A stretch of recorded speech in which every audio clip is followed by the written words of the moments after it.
Welcome to Gossamer's Poorly Kept Secrets of Healthy Enough Long Hair, Part 2, The Tools.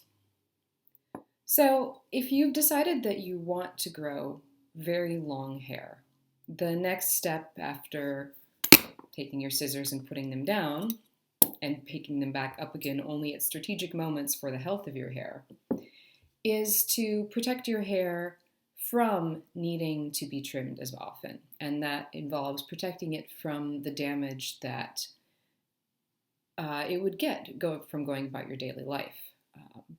So if hair is left down, it's vulnerable to a lot of different kinds of damage. Now, if you're not going for hair that's, longer than waist, this probably isn't a really big deal unless your hair is really fine and delicate and needs sort of a lot of babying. My hair, luckily, is not. However, at the greater lengths, it definitely needs to be cared for in a way that allows for these old ends to stay safe. So, what do I do? This is the first tool I use. It's a simple hair tie, and I use this to tie off my braids. Braiding helps contain the hair a little bit. It doesn't preserve the whole length from the mechanical damage that might ensue from a bag strap or a chair back. You'll notice I'm not sitting against the back of the chair because my hair is down. But it does keep the hair contained and keep it from tangling in ways that it might otherwise do if it was just left down. And tangles are dangerous for the preservation and safety of hair because as you unwork them, they start to weaken. It allows your hair to maybe start to break.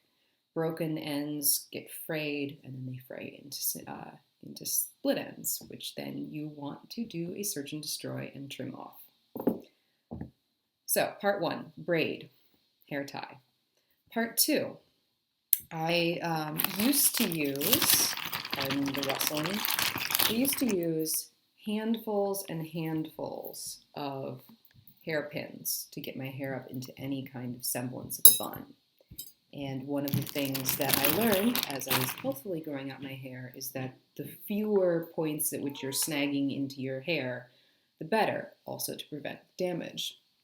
So my poorly kept secrets, are spin pins and these massive hairpins. And the spin pins you can buy pretty much at any drugstore. These, I think I was sold them by a magical creature who will never return. There's probably going to be fairy tales about my magical hairpins because I haven't found them anywhere else, and I bought them at some open air market years and years and years ago. I've searched online for something that's like this, and in multiple languages too, and haven't found them. And I will keep my eyes open, but these are wonderful. I love them. I have 3, and I will guard them with my life because they hold up my updo so well. But aside from these tools, which you can find if you have access to a drugstore or a magical fairy, the next step is sticks. You can often hold up an entire bun with just one stick, and that allows for very few contact points with the hair, very few places that it can snarl, and it will keep it contained. Now, if you go on Etsy and look for sticks, you can be a little bit shocked by the sticker price. But there's one option that I chose to go with for quite a few years of my hair growing journey, which is just to take very pretty looking chopsticks, cut them down to a sensible length, file the ends with sandpaper or an emery board, and then paint them with some nail polish so that they're smooth, just like the varnished chopstick. Don't use just the plain bamboo chopsticks that come in takeout food. Those would be murder on your hair unless you varnish them first. But these kind of pretty ones sold in specialty Asian food stores, or if you live in Asia, everywhere, make really good hair sticks. And I can still use them to hold my hair up. I usually use 2 at this point. But they are a great option if you're on a budget. My hair now is so long that I actually quite very rarely wear hair tools and just tend to depend on spin pins, a braided bun, and on rare occasions, I'll wear a stick that I'll then support with more spin pins. So in memoriam to the hair tools that I don't wear very often anymore, there is this itty bitty stick, which is the first one I ever purchased. And For the longest time, this would hold up a braided Nautilus bun perfectly and just disappear into the end.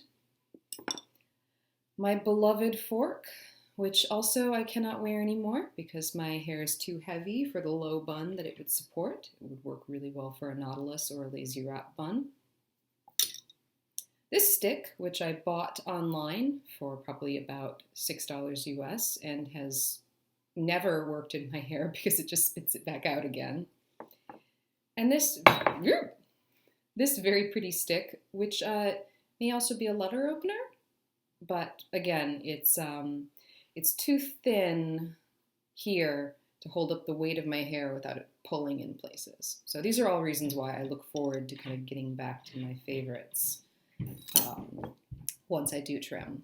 And lastly, this is the only stick I've ever spent significant money on, and I bought it from Redoodle on Etsy, and it is beautiful, smooth wood, has a very pretty stone topper, and I will wear it. Yesterday I wore it with a braided bun and 4 spin pins, and it makes me very happy.